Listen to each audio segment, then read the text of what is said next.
Big boss అంటే ఏంటిది అనుకుంటున్నావు? అది బాసలకే బాస్ బిగ్ బాస్. ఇప్పుడు అలా కూడా రాస్తున్నారు అన్నమాట.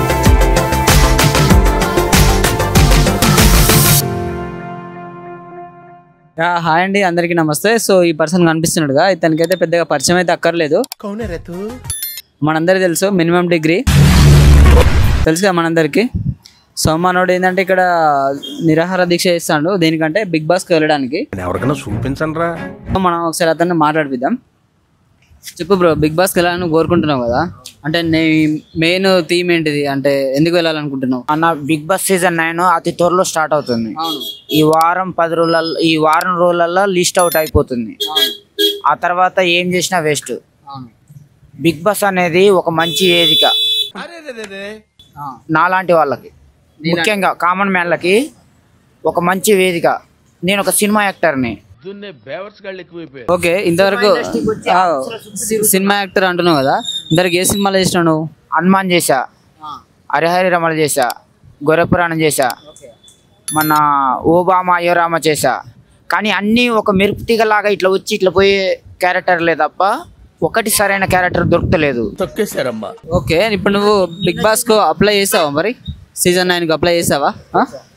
అయితే దాదాపు 30 లక్షల మంది చేశారు. ఆ 30 లక్షల మందిలో నేను ఒక్కడిని. అందు గురించి నాకు ప్రత్యేకంగా నా మీద దృష్టి పెట్టి నన్ను తీసుకోవాలని చెప్పేసి నేను ఇక్కడ వేడుకుంటున్నా. తిరుపతి వెంకన్న కంటే 100 రెట్లు ఎక్కువ వేడుకుంటున్నా ఇక్కడ ఉండి. ఏం మాట్లాడుతున్నావురా? నరాలు కట్ అయిపోయింది. ఎవరిని వేడుకుంటున్నావు? బిగ్ బాస్ని. బిగ్ బాస్ ఇక్కడ చూడండి మొత్తం. అవును, చూడండి మొత్తం ఇక్కడ అతను 1 వీక్ నుంచి ఉంటున్నాడు. మొత్తం బట్టలన్నీ తడిసిపోయినాయి. మీకు ఒకసారి నేను అన్నపూర్ణ స్టూడియో కూడా చూపిస్తా. చూడండి, అది అన్నపూర్ణ స్టూడియో గేటు. సో దానికి ఆపోజిట్ ఉన్నారు. ఓకే, ఇప్పుడు బిగ్ బాస్కి వెళ్ళిన తర్వాత అంటే మీలో ఉన్న స్పెషల్ టాలెంట్ ఉందా మరి చూపించడానికి? వాళ్ళు ఇప్పుడు గతంలో ఎంతమంది పేరు ఇప్పుడు వచ్చే వాళ్ళు ఉన్నారు, వాళ్ళకంటే ఎక్కువనే ఇస్తా కంటెంట్. ఎక్కువ కంటెంట్ ఇస్తావు అంటే జనాలను ఎక్కువ ఎంటర్టైన్మెంట్ చేస్తా.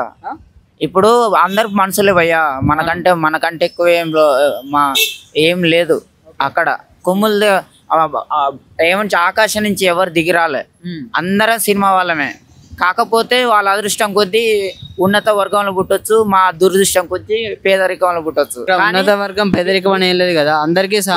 బిగ్ బాస్ మాత్రము ఉన్నోడు లేనోడు, మధ్య తరగతి, రిచ్ మ్యాన్, కామన్ మ్యాన్ అనేది చూడదు.